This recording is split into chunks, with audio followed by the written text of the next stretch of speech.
Series की starting में हम एक पर्सन को देखते हैं जो जंगल में किसी के आने का इंतजार कर रहा था और यही हमारी सीरीज का मेन लीड लिन फेंग है। थोड़ी ही देर में वहां पर वो पर्सन भी आ जाती है जिसका हमारा हीरो इंतजार कर रहा होता है और हमें यहाँ से पता चलता है कि ये हमारे हीरो की फियोंसे है, जो जैसे ही वहां पर पहुंचकर अपने फ्लाइंग बीस्ट से नीचे उतरती है तो लिन फेंग उसे देखकर एक्साइटेड होते हुए कहता है, जुआन युई तुम आ गई। जिस पर जुआन युई कहती है, लिन फेंग लगता है तुम काफी समय से मेरे आने का इंतजार कर रहे हो। लिन फेंग ठहरा सख्त लोंडा, वो कहता है नहीं, मैं तो जस्ट अभी अभी आया। साथ ही वो बताता है कि मैं 10 दिन पहले ही की रिफाइनिंग के सेकंड लेवल में एंटर हो चुका हूँ और मेरी हीलिंग एबिलिटी भी काफी स्ट्रॉन्ग हो गई है। इस बार मैं तुम्हारी बॉडी में मौजूद वुल्फ पॉइजन को पूरी तरह से खत्म कर दूंगा। ये जानकर जुआन युई काफी खुश होती है और फिर साथ ही मौजूद लेक में चली जाती है जहाँ पर लिन फेंग जाते हुए उसका इलाज करना शुरू कर देता है, जहाँ पर लिन भी उसके पास आते हुए उसका इलाज करना शुरू कर देता है। इस प्रोसेस में हम देखते हैं कि लिन अपनी हीलिंग एबिलिटीज और पावर्स का इस्तेमाल करते हुए जुआन युई की बॉडी से सारा का सारा वुल्फ पॉइजन खत्म कर देता है और साथ ही साथ उसने उसकी बैक पर बने हुए इंजरीज के निशान को भी खत्म कर दिया था। सारा प्रोसेस फिनिश होने के बाद हम देखते हैं कि लिन की हालत थोड़ी सी खराब हो जाती है क्योंकि इसमें उसकी काफी सारी स्पिरिचुअल एनर्जी यूज हुई थी। पर वहीं जुआन युई खुश होते हुए कहती है, मेरी बॉडी से सारा पॉइजन खत्म हो गया, अब मैं पहले से काफी बेहतर फील कर रही हूँ। जिस पर लिन उसे बताता है कि ना सिर्फ इतना बल्कि मैंने तुम्हारी बॉडी पर मौजूद उन वुल्फ क्लॉज के स्कार्स को भी मिटा दिया है। जिस पर जुआन युई और भी ज्यादा खुश हो जाती है। तभी हमारा लिन फेंग उससे कहता है, मैं यहाँ पर हूँ ना, अब तुम्हें और कोई भी हर्ट नहीं कर पाएगा। ये कहते हुए हम देखते हैं कि लिन फेंग जुआन युई के कंधे पर टच करने वाला था, पर तभी जुआन युई आगे बढ़ते हुए लेक से बाहर निकल जाती है और फिर लिन का शुक्रिया अदा करने लगी थी। जिस पर लिन भी बाहर आते हुए कहता है, तुम मेरी फियोंसे हो, तुम्हारी हेल्प करना तो मेरा फर्ज बनता है। पर जुआन युई उसकी इस बात का आंसर ना करते हुए कहती है, लिन फेंग क्या तुम हमारा मैरिज सर्टिफिकेट लेकर आए हो। इस पर लिन फेंग उसे वो मैरिज सर्टिफिकेट दे देता है और साथ ही एक्साइटेड होते हुए पूछता भी है, जुआन युई तुमने मुझसे अचानक से ये मैरिज सर्टिफिकेट क्यों मंगवाया, क्या अंकल हमारी शादी करवाने के लिए तैयार हैं। जिस पर जुआन युई हंसते हुए कहती है, शादी। ये कहते साथ ही वो उस मैरिज सर्टिफिकेट को जलाकर खाक कर देती है, जो देखकर लिन फेंग शॉक होते हुए कहता है, सिस्टर जुआन युई ये तुम क्या कर रही हो। जिस पर जुआन युई उसकी तरफ अपना रुख करते हुए कहती है, क्या तुम्हें समझ नहीं आ रहा, अब कोई मैरिज सर्टिफिकेट नहीं है, मतलब कि हमारी एंगेजमेंट इनवैलिड हो गई है। जिस पर लिन फेंग भी हैरानी के साथ कहता है, पर तुमने ऐसा क्यों किया, क्या तुमने ये नहीं कहा था कि तुम अपनी सारी जिंदगी मेरे साथ रहना चाहती हो। इस पर जुआन युई फिर एक टेढ़ी सी स्माइल देते हुए कहती हैं, सारी जिंदगी, वो भी तुम्हारे साथ। खुद को देखो जरा, तुम 16 साल के हो चुके हो और अभी भी सिर्फ की रिफाइनिंग के सेकंड लेवल पर हो, जबकि मैं पहले ही जेन वू के 8th लेवल पर पहुंच चुकी हूँ। हम दोनों कभी भी एक साथ नहीं हो सकते, तुम और मैं दोनों ही अलग दुनिया के लोग हैं। मेरा फ्यूचर हस्बैंड इस दुनिया का सबसे स्ट्रॉन्गेस्ट और पावरफुल मर्द होगा और तुम आखिर हो ही कौन। लिन फेंग तो तुमने आज से पहले मुझसे सब कुछ झूठ बोला और अब क्योंकि तुम्हारा इविल पॉइजन क्योर हो गया है तो मैं तुम्हारे किसी काम का नहीं, क्या वाकई ही तुम इतनी सेल्फिश हो। जिस पर जुआन युई लिन फेंग की इंसल्ट करते हुए कहती है, ओ प्लीज अपनी आंखें खोलो, तुम्हारा लिन क्लैन अब यूनशेन सिटी में सबसे इंफीरियर क्लैन है और कुछ ही समय में तुम सभी को यूनशेन सिटी से भी निकाल दिया जाएगा। मैं भला तुम जैसे के साथ शादी क्यों करूंगी, तुम्हारे पास तो lowest level yellow grade 6 healing martial spirit है, जबकि मेरे पास heavenly 8th level ice phoenix martial spirit है। मेरा गोल आसमान की ऊंचाइयों को छूने का है और इस दुनिया की सबसे स्ट्रॉन्गेस्ट वुमेन बनने का है, तो मैं भला तुम्हारे साथ कैसे रह सकती हूँ, तुम्हारी क्वालिफिकेशंस मेरे तुम्हारे साथ रहने के लिए वर्थी नहीं है। ये कहते हुए वो अपनी स्टोरी रिंग से एक छोटी सी बोतल निकालकर लिन फेंग की तरफ फेंकते हुए कहती है, इस बोतल के अंदर एक की कंडेंसिंग पिल है जो मैं तुम्हें मेरे पॉइजन को पिछले कुछ सालों में रिमूव करने के लिए रिवॉर्ड के तौर पर दे रही हूँ और अब से हम दोनों का एक दूसरे के साथ कोई लेना देना नहीं है, ना कोई एहसान और ना ही कोई जान पहचान। ये कहते हुए हम देखते हैं कि जुआन युई अपने फ्लाइंग बीस्ट के ऊपर बैठकर वहां से चली गई थी और लिन फेंग बेचारा देखता ही रह जाता है। पर अब तक उसे जुआन युई की बातों के ऊपर बहुत ज्यादा गुस्सा आ चुका होता है जिसे वो अपने अंदर दबाए हुआ था। तभी उसे अपने पीछे से किसी के आने की आवाज सुनाई देती है, जो लिन के पैरों में पड़ी हुई की कंडेंसिंग वाली पिल की बोतल को अपनी पावर्स का इस्तेमाल करते हुए अपने हाथों में लाकर अपनी स्टोरेज रिंग में स्टोर करते हुए कहती है, लिन फेंग वो लड़की तो तुम्हें बेवकूफ बना गई। ये आवाज सुनते साथ ही लिन फेंग तेजी के साथ पीछे घूमते हुए उसकी तरफ देखते हुए कहता है, टेंटाई किनलियान तुम यहाँ पर किस लिए आई हो। ये कहते हुए हम देखते हैं कि लिन काफी ज्यादा डर जाता है और वो पीछे की तरफ हटना भी शुरू हो गया था। जिस पर किनलियान कहती है, तुम्हें मैं याद हूँ? ऑफ कोर्स, मैं यहाँ पर तुम्हारे और जुआन युई के मामले को खत्म करने के लिए आई हूँ। लिन हैरानी के साथ कहता है, कैसा मामला? और तुम इस सब के बारे में कैसे जानती हो? लिन को इतना सीरियस होता हुआ देखकर किन लियान कहती है, ऐसा लगता है कि तुम अभी तक नहीं जानते कि जुआन युई ने तुम्हारी एंगेजमेंट को खत्म क्यों किया। लिन सीरियसली और गुस्से में कहता है, ऐसा इसलिए क्योंकि वो सोचती है कि मैं उसके लिए सही नहीं। तुमने सही कहा, पर उसने तुमसे झूठ बोला है। जुआन युई दरअसल किनलोग डायनेस्टी के थर्ड प्रिंस के प्यार में पड़ गई है और अब वो उसके साथ शादी करके थंडरगोड पैलेस में ज्वाइन होगी, जिसके बाद वो अपनी कल्टीवेशन को बढ़ाएगी और हेवंस गेट तक पहुंचेगी। और अब क्योंकि वो एक प्रिंस के साथ शादी करने जा रही है और तुम्हारे साथ उसकी पास्ट हिस्ट्री है, तो भला वो तुम्हें कैसे जिंदा छोड़ दे। ये सुनकर लिन फेंग काफी शॉक्ड हो जाता है, पर इससे पहले कि वो यहाँ से अपनी जान बचाकर भाग पाता, किन लियान अपनी पावर्स का इस्तेमाल करते हुए उस पर जानलेवा अटैक करके उसे वहीं पर जान से मार डालती है। और फिर अच्छी तरह से चेक करने के बाद कि लिन मर चुका है, वो अपने फ्लाइंग बीस्ट पर बैठकर वहां से चली जाती है। वहीं हमें दिखाया जाता है कि लिन फेंग के मरने के बाद उसके फोरहेड पर एक रेड कलर की आई ओपन होती है। इसी के साथ व्यू चेंज होता और हम देखते हैं कि लिन फेंग की आंखें खुलती हैं किसी और ही जगह पर, जहाँ पर वो देखता है कि ये तो किसी तरह की साइंस लेबोरेटरी है जहाँ चारों तरफ एडवांस्ड टेक्नोलॉजी थी। पर इसी बीच उसकी नजर पड़ती है एक एंशियंट रेड आई पर, जिसे देखते हुए वो मन ही मन कहता है, ये आंख कितनी डरावनी है। वो वहाँ पर एक्सपेरिमेंट कर रहे बंदे को देखकर कहता है, आखिर ये बंदा मेरे जैसा सेम टू सेम कैसे दिख रहा है। तभी उस साइंटिस्ट की असिस्टेंट उसके पास आते हुए कहती है, सीनियर लिन फेंग, जिससे हमें ये तो कंफर्म हो जाता है कि हाँ, ये वाकई लिन फेंग ही है। वो असिस्टेंट उससे कहती है, सर, जब से हमने इस एंशिएंट गॉड की आई को एबस से लिया है, तब से लेकर इसकी एनर्जी अभी तक यूज्ड नहीं हुई है। क्या आपको वाकई लगता है कि आपका सिस्टम इस एंशिएंट गॉड की आइस की पावर्स को संभाल पाएगा और इस एंशिएंट गॉड आई की पावर्स का इस्तेमाल करते हुए एक इंटेलिजेंट रोबोट बन पाएगा? इस पर वो साइंटिस्ट लिन फेंग कहता है, हाँ बिल्कुल, क्या तुम नहीं जानती कि मैं टॉप एनर्जी रोबोट डेवलपर हूँ? ये वो बहुत ही कॉन्फिडेंटली बोल रहा था और ये बोलने के बाद वो अपनी रोबोटिक आर्म का इस्तेमाल करते हुए उस एंशिएंट गॉड की आई को एक फीमेल रोबोट के पास ले आता है और उसकी एनर्जी को उसके अंदर ट्रांसफर करने लगा था। पर पता नहीं कैसे उस एंशिएंट गॉड की आई की पावर्स अनस्टेबल होने लगती है, जिसकी वजह से वहां पर भूकंप आने लगता है और फिर एक बड़े से ब्लास्ट के साथ वो सभी लोग मारे जाते हैं। अब जैसे ही लिन फेंग की आंखें दोबारा से खुलती हैं तो वो अपने आप को इस बड़ी सी रेड आई के सामने पाता है, जिसे देखते हुए अभी वो हैरान हो ही रहा होता है कि तभी उस आई के अंदर से एक इंटेलिजेंट रोबोट निकलती है, जो लिन के पास आते हुए उससे कहती है, ऑनर, मैं एक सुपर इंटेलिजेंट रोबोट हूँ, क्या आपने मुझे पहचाना? लिन फेंग उसे पहचान लेता है क्योंकि उसने अभी अभी अपने एक सपने में से देखा है, लेकिन वो नहीं जानता कि एक्चुअल में ये कौन है। तो इस पर वो एआई गर्ल कुछ मेमोरीज को लिन फेंग की माइंड में ट्रांसफर करते हुए उसे दिखाती है कि एक्चुअल में लिन कहाँ से है। वो बताती है कि आप स्टार सेंचुरी कॉन्टिनेंट से हैं। इससे लिन को अपनी पास्ट की कुछ मेमोरीज याद आती हैं, इसीलिए वो उस एआई से पूछता है, आखिर ये आई किस तरह की है? जहाँ तक मुझे याद है तो मैंने इसे स्टार कॉन्टिनेंट के एक एबिस से निकाला था। जिस पर वो एआई लिन को बताती है कि इस एंसेस्ट्रल ड्रैगन आई के अंदर ऑर्डिनरी डिवाइन आइज के मुकाबले में बहुत ज्यादा एनर्जी है और आप इस पावरफुल एंसेस्ट्रल ड्रैगन आई को अपने लिए इस्तेमाल कर सकते हैं। आपको बस अपना माइंड इस एंसेस्ट्रल ड्रैगन आई के साथ कनेक्ट करना होगा। ये जानकर लिन चौंकते हुए कहता है, क्या सच में मैं इस एंसेस्ट्रल ड्रैगन की पावर्स को अपने लिए इस्तेमाल कर सकता हूँ? एआई उसे बताती है, ना सिर्फ इतना, बल्कि आप इस एंसेस्ट्रल ड्रैगन आई को डायरेक्टली कंट्रोल कर सकते हैं और अपनी थर्ड आई भी बना सकते हैं। ये जानकर लिन खुश होते हुए उस आई के साथ अपना कनेक्शन बनाने के लिए उसके अंदर चला गया था, जहाँ उस एंसेस्ट्रल डिवाइन आई के अंदर जाने पर लिन को तो यकीन नहीं हो रहा था कि ये सच में हो रहा है।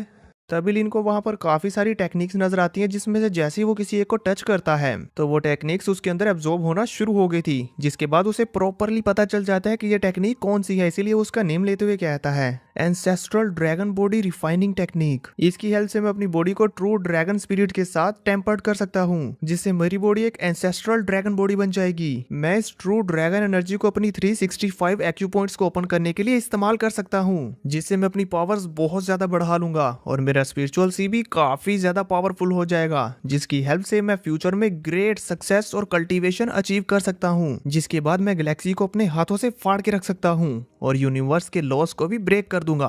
और फिर वो सोचने लगता है कि किंग लोंग डायनेस्टी के एंसेस्टर्स अपनी किंग जियाओ ब्लड लाइन पर रिलाई करते हैं और उन्होंने इसी से एक बहुत बड़ी डायनेस्टी स्टैब्लिश की। और मेरी जुआन युई भी किंग लोंग डायनेस्टी के थर्ड प्रिंस के प्यार में गिरी है। सिर्फ उस थर्ड प्रिंस की अथॉरिटी और पावर को पाने के लिए उसने मेरे साथ एंगेजमेंट तोड़ दी और मुझे अबेंडन कर दिया। अगर मैं true ancestral dragon body refining technique को अच्छे से प्रैक्टिस करके ग्रेट परफेक्शन हासिल कर लेता हूँ तो फिर तो मैं इस थर्ड प्रिंस से भी ज्यादा पावरफुल हो जाऊंगा और कोई भी मुझे दोबारा धोखा देने की हिम्मत नहीं करेगा।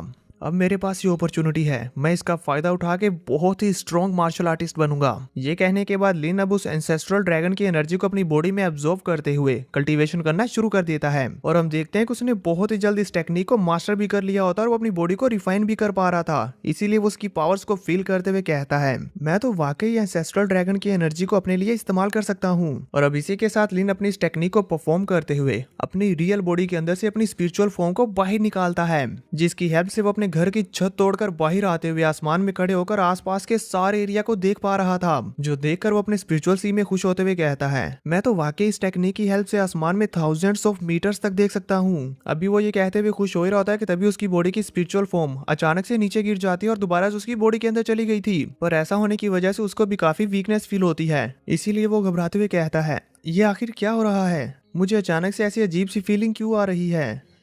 जिस पर उसकी वो एआई गर्ल उसे बताती है, मास्टर ऐसा इसलिए क्योंकि ये एंसेस्ट्रल ड्रैगन की आई बहुत ही ज्यादा पावरफुल है और आपकी सोल पावर अभी इतनी ज्यादा नहीं है कि आप इसे लंबे समय तक कंट्रोल कर पाएं। अब आपको अपनी स्ट्रेंथ को इंक्रीज करने पर फोकस करना चाहिए और फिर आप फ्यूचर में एंसेस्ट्रल ड्रैगन आई की पावर को फुली कंट्रोल कर पाएंगे। उसकी इस बात पर लिन भी एग्री करता है और कहता है, तो फिर ठीक है, मैं इस ancestral dragon body refining technique को प्रैक्टिस करना स्टार्ट करता हूँ। अब सीन कट होता हमें दिखाया जाता है कि लिन की आंखें अपने घर में खुलती है जहाँ पर वो अपने बिस्तर के ऊपर लेटा हुआ था और जैसे उसकी आंखें खुलती हैं तो वो देखता है कि उसने तो अपने घर की छत को तोड़ दिया है। पर यह देखकर वो काफी हैरान भी होता है क्योंकि छत को टूटा हुआ देखकर एक बात तो कंफर्म हो गई थी कि वो कोई सपना नहीं देख रहा था। तभी उसे अचानक से फिर से जुआन युई के बारे में याद आता है तो वो कहता है, जुआन युई, तुमने आज मेरे साथ जो भी किया है एक दिन मैं तुमसे इसका बदला जरूर लूंगा और आज से मैं सिर्फ अपने लिए जीऊंगा। और फिर वो वहीं पर बैठकर अपनी ancestral dragon body refining technique की कल्टीवेशन स्टार्ट कर देता है। अब उसे ऐसे ही कल्टीवेशन करते करते रात हो गई थी, तभी अचानक से उसे वहां पर किसी के आने का एहसास होता है और जैसे वो देखता है तो उसे मालूम होता है कि ये कोई और नहीं बल्कि उसकी सिस्टर है, जो लिन को होश में आया हुआ देखकर काफी खुश होती है और उसे लिन की बहुत फिक्र हो रही थी। तो लिन उसे फिक्र ना करने को कहता है और कहता है कि मैं हार्ड वर्क करूंगा और बहुत ही पावरफुल और स्ट्रॉन्ग मार्शल आर्टिस्ट बनूंगा, फिर हम दोनों को लुक डाउन करने की किसी की भी हिम्मत नहीं होगी। जो सुनकर लिन की सिस्टर खुश होते हुए कहती है, बड़े भाई, मैं आपके लिए सूप बनाकर लाई हूँ जिसे पीने से आप अपनी स्ट्रेंथ को जल्दी से रीगेन कर सकेंगे। लिन भी खुशी खुशी अपनी सिस्टर से वो सूप लेता है और एक ही सांस में पी जाता है, जिसे पीने के बाद वो कहता है, वाओ, इसके अंदर से तो बहुत ही स्ट्रॉन्ग मेडिसिनल सेंट आ रही है। ज़ियाओयू, तुम्हें ये एलेक्सर कहाँ से मिला? तो इस पर ज़ियाओ अपने भाई से नजरें चुराते हुए हिचकिचाते हुए कहती है, वो ग्रैंडफादर ने मुझे जो सोल नर्सिंग वुडन दी थी, मैंने उसके बदले में आपके लिए मेडिसिनल हर्ब्स ले ली। ये सुनकर लिन बहुत ज्यादा शॉक हो जाता है और कहता है, क्या तुमने अपनी सोल नरिशिंग वुडन को बेच दिया? तुम्हें पता भी है कि तुम्हारे लिए वो सोल नरिशिंग वुडन कितनी ज्यादा इंपॉर्टेंट है। तुम्हारी सोल बचपन से ही इंजर्ड है, उसकी हेल्प से ही तुम अपनी सोल को अभी तक स्ट्रेंथन किए हुई हो। अब आखिर तुम अपनी सोल को कैसे नरिश करोगी? अपने भाई को उसके लिए इतनी ज्यादा फिक्र करता हुआ देखकर ज़ियाओयू भी कहती है, मैं आपको इस तरह से नहीं देख सकती थी, आप पूरी तरह से अनकॉन्शियस हो गए थे और मामूली मेडिसिन आपके लिए बिल्कुल ही यूजलेस थी और मैं आपके लिए हाई लेवल की मेडिसिनल हर्ब्स लेने के लिए भी गई थी, पर वहां पर भी वो सभी मुझे ऑर्डिनरी एलेक्सर्स और मेडिसिनल हर्ब्स दे रहे थे। तभी सेकंड ब्रदर लिन चैन ने मुझे वहां पर देखा और उन्होंने कहा कि मैं तुम्हारी एलेक्सर्स ढूंढने में हेल्प कर सकता हूँ तुम्हारे ब्रदर की इंजरीज को हील करने के लिए, और फिर उन्होंने मुझे आपको ट्रीट करने के लिए वो एलेक्सर ढूंढ दिया, जिसके बदले में मैंने उन्हें अपना सोल नरिशिंग वुडन दे दिया। एल्डर ब्रदर, प्लीज आप मुझ पर गुस्सा ना हो, मैं बस आपको किसी भी कीमत पर क्योर करना चाहती थी, फिर चाहे मुझे उसके लिए कुछ भी क्यों ना करना पड़ता। ये कहते हुए वो काफी ज्यादा इमोशनल हो चुकी थी, इसीलिए वो अपने आंसू पोंछते हुए कहती है, डैड अब हमारे साथ नहीं रहे और ग्रैंडपा भी सीरियसली इंजर्ड होकर सेकुलेशन में चले गए हैं और अब मैं अपने ब्रदर को नहीं खो सकती। ज़ियाओयू की ये सारी बातें सुनकर लिन फेंग भी एक गहरा सांस लेते हुए कहता है, सिली गर्ल, मैं तुम पर गुस्सा नहीं हूँ, मैं बस ये सोचकर परेशान हो रहा था कि तुम्हारे लिए वो सोल नरिशिंग वुडन बहुत ज्यादा जरूरी है। जिस पर ज़ियाओयू भी कहती है, तो भाई जब आप ठीक हो जाएंगे तो मेरे लिए दोबारा ढूंढ लाना। जिस पर लिन फेंग भी उसके सर पर हाथ फेरते हुए कहता है, ठीक है। अभी वो खुश हो ही रहे थे कि तभी अचानक से कोई उनके घर के दरवाजे को जोर से किक करता हुआ दरवाजा तोड़कर अंदर घुस आता है और कहता है, लिन ज़ियाओवू, बाहर आओ। और फिर जैसे ही वो तीनों घर के अंदर घुसकर देखते हैं कि यहाँ पर तो लिन फैंग भी उठ चुका है, तो वो उन दोनों भाई बहन को देखकर खुश होते हुए कहता है, लिन फैंग, तुम्हारी सिस्टर ने मुझसे शादी करने के बदले में 360 साल पुराना स्पिरिचुअल हब लिया है और अब मैं इसे अपने साथ जिया मेंशन ले जाने के लिए आया हूँ। अब से हम दोनों एक फैमिली हैं। उसकी ये बात सुनकर लिन फैंग अपनी सिस्टर की तरफ देखता है कि आखिर क्या बोल रहे हैं ये लोग। जिस पर जियावू बताती है, मैंने तो ब्रदर लिन चैन के साथ वो spiritual hub soul nourishing wooden के बदले में एक्सचेंज किया है, मैंने ऐसा कोई प्रॉमिस नहीं किया। और फिर वो खड़े होते हुए लिन चैन की तरफ आगे बढ़ते हुए कहती है, ब्रदर लिन चैन, ये आप क्या बोल रहे हैं। जिस पर लिन चैन स्माइल करते हुए कहता है, सिस्टर जियावू, जब मैं आपसे मिला था तो आपने मुझे कहा था कि आप ब्रदर लिन फैंग को बचाना चाहती हैं, और क्योंकि उस वक्त आप बहुत ज्यादा जल्दी में थी तो मैं आपको बताना भूल गया कि वो स्पिरिचुअल हब मेरा नहीं है, वो तो ब्रदर किन हाउ का था, और उन्होंने वो स्पिरिचुअल हब देने से पहले ही ये क्लियर किया था कि अगर तुम उससे शादी करोगी तभी वो स्पिरिचुअल हब तुम्हारा होगा। ये रहा आपका वो सोल नरिशिंग वुडन जो मैं आपको वापस देने के लिए आया हूँ। बेसिकली यहाँ पर लिन चैन जियावू को फंसाने की कोशिश कर रहा है। इन दोनों की ये बातें सुनकर लिन फैंग भी काफी कंफ्यूज हो रहा था। तभी लिन फैंग को अपनी एआई गर्ल की आवाज आती है जो उससे कहती है, मास्टर, लिन चैंग झूठ बोल रहा है। उसकी ये बात सुनकर लिन फैंग जल्दी से अपने स्पिरिचुअल सी में आ जाता है और उस एआई गर्ल से पूछता है, तुमने मुझसे कहा कि लिन चैंग झूठ बोल रहा है, बताओ कैसे। और यहाँ से हमें पता चलता है कि इस एआई गर्ल के पास सामने वाले के दिमाग के अंदर चल रही सारी की सारी बातें सुनने और उसके विजुअल्स दिखाने की पावर्स हैं। इसीलिए वो लिन फैंग को लिन चैन के दिमाग में चल रही हुई सारी बातें और सारे विजुअल्स दिखाती है कि आखिर वहां पर क्या हुआ था जब आपकी सिस्टर इससे डील कर रही थी। अब लिन फैंग अपनी आंखों से देखता है कि जो बात अभी लिन चैन कर रहा है ऐसा तो मेरी सिस्टर के साथ डील करते हुए कुछ भी नहीं हुआ था, और अभी लिन चैन के माइंड में चल रहा होता है कि मैं सिस्टर जियावू को फंसा कर उसकी किन हाउ से शादी करवा दूंगा, और यही तो किन हाउ की सबसे बड़ी ख्वाहिश है। ऐसा करके अब मैं फ्यूचर में इसके कनेक्शंस को इस्तेमाल कर पाऊंगा जिससे मैं डायरेक्टली किन लोंग अकेडमी में इंटर हो सकता हूँ, और वहां फिर मैं अपनी कल्टीवेशन को बढ़ाते हुए शेनवू आर्मी में भी ज्वाइन हो सकता हूँ। तब मेरी पावर और रेपुटेशन बहुत ज्यादा बढ़ जाएगी। लिन चैन के माइंड में ये सारी बातें चलता हुआ सुनकर लिन फैंग को काफी ज्यादा गुस्सा आ जाता है और वह कहता है, ये कितना बेशर्म है, आफ्टर ऑल ये है तो हमारे ही लिन क्लैन से, पर फिर भी ये अपनी सिस्टर जैसी जियावू को किन लोंग अकेडमी में इंटर होने के लिए हम कैसे कर सकता है। तभी वो एआई लिन फैंग को किन हाउ के माइंड में चल रही बातों को सुनाती है, जो कि अपने मन में बोल रहा होता है, इस जियावू ने मुझे कभी भी भाव नहीं दिया, ये हमेशा से मेरे साथ आइस की तरह कोल्ड रही है, और अब मैं अपने उस मेडिसिनल हब का इस्तेमाल करते हुए इसे अपना बना लूंगा। आज रात तो मैं इसके अच्छे से मजे लूंगा। किन हाउ की ये सारी बातें सुनकर लिन फैंग को बहुत ज्यादा गुस्सा आ जाता है।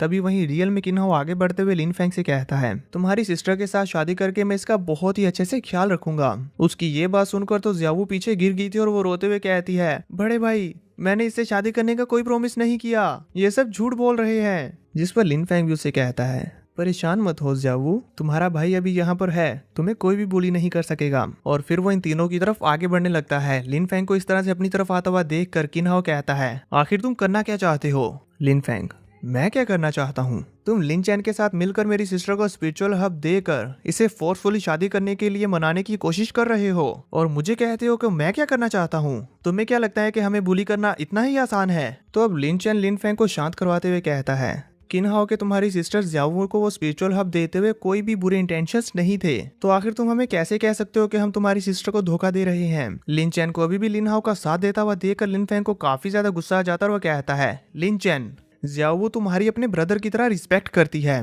पर तुम उसे किन हाउ के कनेक्शंस को इस्तेमाल करते हुए किन लोग अकेडमी में ज्वाइन होने के लिए यूज कर रहे हो। शर्म आनी चाहिए तुम्हें खुद पे। और अब तुम ये भी एक्सेप्ट नहीं कर रहे कि तुम जियावू को धोखा दे रहे हो। किस तरह के दोगले इंसान हो तुम। पर अब मुझे तुम्हारी असलियत पता चल चुकी है, तुम बहुत ही बेहुदा और चालाक हो। तुम तो इंसान होने के लायक भी नहीं हो। लोगों को धोखा देना तुम्हारी फितरत है। अगर तुम अभी भी मेरी बात मानने को तैयार नहीं हो तो मैं तुम्हारे और किन हाउ के दरमियान लिखे हुए लेटर्स को ढूंढकर तुम्हें दिखा सकता हूँ। वो सारे के सारे तुम्हारे रूम में पड़े हुए हैं। क्या तुम चाहते हो कि मैंने ढूंढ कर लेकर आऊं? लिन फैंग के मुंह से अपने बारे में इतना सब कुछ जानकर लिन चैन हैरान होते हुए कहता है, तुम ये कैसे जानते हो? और वो बहुत ज्यादा शौक हो गया था। जियावू भी काफी ज्यादा हैरान होती है कि मेरे ब्रदर को इतना सब कुछ कैसे बता। पर ये लिन चैन इतना ज्यादा बेशर्म है कि वो अभी भी लिन फैंग को मस्का लगाते हुए कहता है, ब्रदर लिन फैंग, किन हाउ के साथ शादी करने के बाद जियावू किन फैमिली की वेल्थ और ग्लोरी में एंजॉय करेगी। इवन तुम्हारे पास भी किन लोंग अकेडमी में इंटर होने का चांस होगा। तुम्हें नहीं लगता कि ये बहुत अच्छा है? तो हम इसे मना क्यों करें? आपको तो इस बात पर खुश होना चाहिए। जिस पर लिन फैंग उससे कहता है, लिन चैन, अगर तुम वाकई ही किन हाओ के साथ इतने ज्यादा लॉयल हो तो तुम अपनी सिस्टर की शादी उससे क्यों नहीं करवाते? मैं अपनी सिस्टर की शादी इसके साथ कभी भी नहीं करवाऊंगा। और रही बात ज़्यावू की,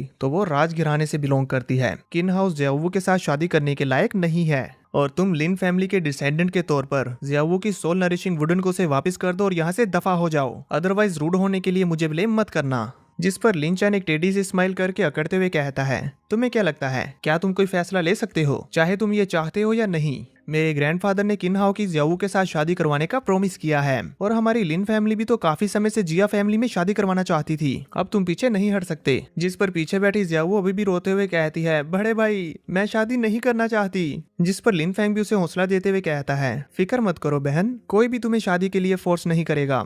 लिन फैंग की यह बात सुनकर किन हाओ बहुत ही ज्यादा गुस्सा हो गया था, इसलिए वो अपने साथी ज़्यावुई से कहता है, इसे सबक सिखाओ। ज़्यावुई भी लिन को सबक सिखाने के लिए अपनी martial soul ancient green flame rhinoceros को बाहर निकालता है, जिसे देखते हुए लिन चैन कहता है, जिया ज़्यावु 6th लेवल की रिफाइनिंग का मार्शल आर्टिस्ट है और इसकी ये ancient green flame rhinoceros 9th grade Huang level की है, जबकि ये लिन फैंग तो सिर्फ की रिफाइनिंग के 2nd लेवल पर है। ये इसका सामना नहीं कर पाएगा। जिया ज़्यावु इसे आसानी से एक ही मूव में हरा देगा। लिन चैन ये सोचकर खुश हो रहा था, जबकि वहीं हम देखते हैं कि लिन फैंग उस रिहाइनोसोरस को देखकर काफी सीरियस लुक दे रहा था और अब जिया ज़्यावु तेजी के साथ लिन फैंग के ऊपर हमला करना शुरू कर देता है। पर लिन फैंग को तो यह सब कुछ बहुत स्लो मोशन में नजर आ रहा था, इसीलिए वो आसानी से ज़्यावुई के हमले से बच जाता है। अब इससे पहले कि लिन फैंग समझ पाता यहाँ क्या हो रहा है, तभी उसकी एआई उसे बताती है, मास्टर आपने अभी अभी एंसेस्ट्रल ड्रैगन की आइज को एक्टिवेट किया है और क्योंकि आपने एंसेस्ट्रल ड्रैगन आई की पावर्स को एब्जॉर्ब किया था, तो इस वजह से अब आपकी आइज भी ट्रांसफॉर्म हो गई है। ड्रैगन आइज की हेल्प से अब आप इल्यूजन्स के थ्रू भी देख सकते हैं और साथ ही साथ अपने ओपोनेंट के अटैक्स को बहुत ही स्लो स्पीड में देखते हुए उसके अटैक से बच भी सकते हैं और उस पर हमला भी कर सकते हैं। वहीं जिया किनहाओ सोच रहा था, ये लिन फैंग स्टूपिड है क्या, ये उसके हमलों से बच क्यों नहीं रहा या भाग कर कहीं छुप क्यों नहीं जाता? जिस पर लिन चैन उससे कहता है, वो जरूर बहुत डर गया होगा। वहीं हम देखते हैं कि ज़्यावु भी अपने भाई के लिए परेशान हो रही होती है और अब लिन फैंग भी अपनी ट्रू ड्रैगन पावर्स को एक्टिवेट करता है, जिसकी वजह से उसकी बॉडी पूरी सॉलिड बन गई थी। जिया ज़्यावु अपनी पावर्स को रिलीज करते हुए उसकी बॉडी के ऊपर काफी सारे पंचेस करता है, पर लिन फैंग को इससे जरा सा भी फर्क नहीं पड़ता। वो ज्यों का त्यों वहीं पर खड़ा रहता है और फिर उसने अपना ऑरा रिलीज करते हुए ज़्यावुई को दूर फेंक दिया था। साथ ही वो अपने ट्रू ड्रैगन की सोल फॉर्म का इस्तेमाल करते हुए ज़्यावुई को बहुत ही बुरी तरह से हिट करता है, जिसकी वजह से वो बेचारा तो घर से बाहर जा गिरा था और वहीं पर बेहोश हो जाता है। और अब इसके बाद लिन किन हाओ की तरफ आगे बढ़ने लगता है। वहीं किन हाओ लिन चैंग से बोल रहा था, ये तो की रिफाइनिंग के 2nd लेवल पर था, पर अब इसके और पावर को देखते हुए ये साफ नजर आ रहा है कि ये ट्रू मार्शल रियाम तक पहुंच चुका है। लिन चैन कहता है, मैं भी इसके बारे में नहीं जानता था, हो सकता है कि इसके फादर ने इसके लिए कुछ ट्रेजर्स छोड़े हों। लिन फैंग का फादर लिन चैंगशेन किंग लोंग डायनेस्टी का सबसे पहला और फेमस जीनियस है और उसके पास काफी सारे ट्रेजर्स भी थे। लिन चैन की ये बात सुनकर किन हाओ भी कहता है, ट्रेजर्स हाँ? वहीं अब लिन फैंग भी किन हाओ के काफी नजदीक आ चुका था, इसीलिए वो उससे कहता है, तुम्हारा ये एंशिएंट ग्रीन फ्लेम रिहाइनोसोरस तो कुछ भी नहीं था। जिस पर किन हाओ मुस्कुराते हुए कहता है, लिन फैंग तुम्हें क्या लगता है कि तुम्हारे पास कुछ ट्रेजर्स हैं तो तुम हमें हरा सकते हो? ये कहते साथ ही उसने अपने फादर की दी हुई एक सील का इस्तेमाल करते हुए उसके अंदर से बहुत ही पावरफुल रिहाइनोसोरस मार्शल सोल बाहर निकाली थी, जो बड़ी तेजी के साथ लिन फैंग के ऊपर अटैक करने के लिए आगे बढ़ रही थी, जिसे देखते हुए लिन चैन कहता है, इस बार तो ये लिन फैंग इससे नहीं बच पाएगा। लिन फैंग भी उसे देखते हुए कहता है, हेवनली ट्रेजर सील तो क्या हुआ, मेरे एंसेस्ट्रल ड्रैगन की स्पिरिट के सामने ये कुछ भी नहीं है। ये कहते हुए लिन फैंग भी अपनी पावर को अपने हाथ में कंडेंस करते हुए एक जोरदार पंच उस रिहाइनोसोरस के ऊपर दे के मारता है, जिसकी वजह से उस एंशिएंट रिहाइनोसोरस की मार्शल स्पिरिट वहीं पर डिस्ट्रॉय हो जाती है। ये देखकर किन हाओ काफी शॉक हो गया था, पर वो फिर भी नहीं रुकता। अब वो अपनी पावर्स का इस्तेमाल करते हुए फिर से ग्रीन फ्लेम रिहाइनोसोरस को बाहर निकालते हुए लिन फैंग के ऊपर हमला करना शुरू कर देता है। पर हमारा लिन भी कहाँ हार मानने वाला था, वो अपनी पावर्स को और भी ज्यादा बढ़ाते हुए उस ग्रीन फ्लेम रिहाइनोसोरस को फिर से डिस्ट्रॉय कर देता है। ये देखकर तो किन हाओ को अपनी आंखों के ऊपर यकीन ही नहीं हो रहा था। अभी वो शॉक हो ही रहा होता है कि तभी लिन फैंग की ट्रू मार्शल ड्रैगन स्पिरिट तेजी के साथ किन हाओ के साथ हिट हो गई थी और वो दीवार को तोड़ते हुए बाहर जाकर गिरता है। अब इसकी वजह से किन हाओ को गुस्सा तो बहुत ज्यादा आ रहा था, पर वो भी वहीं पर बेहोश हो जाता है। लिन के इस अटैक का इम्पैक्ट इतना ज्यादा था कि इसकी वजह से लिन चैन भी घायल हो चुका होता है। वो खुद को संभालते हुए वहां से दूसरे रूम में आकर कहता है, लिन फैंग के पास इतनी ज्यादा पावर कहां से आ गई? इसके एक पंच की एक्सप्लोजन पावर इतनी ज्यादा है, इसकी पावर तो मार्शल आर्ट रियलम के 3rd लेवल के बराबर है। आखिर ये लिन फैंग इतना ज्यादा पावरफुल कैसे हो गया? वहीं अब हमें घर के बाहर का सीन दिखाया जाता है, जहाँ पर ज़्यावुई होश में आ चुका था और जब वो देखता है कि उसके यंग मास्टर किन्हाओ जमीन पर बेहोश पड़े हैं तो वो उन्हें संभालते हुए गुस्से में लिन फेंग से कहता है, अगर तुमने मेरे यंग मास्टर को हर्ट किया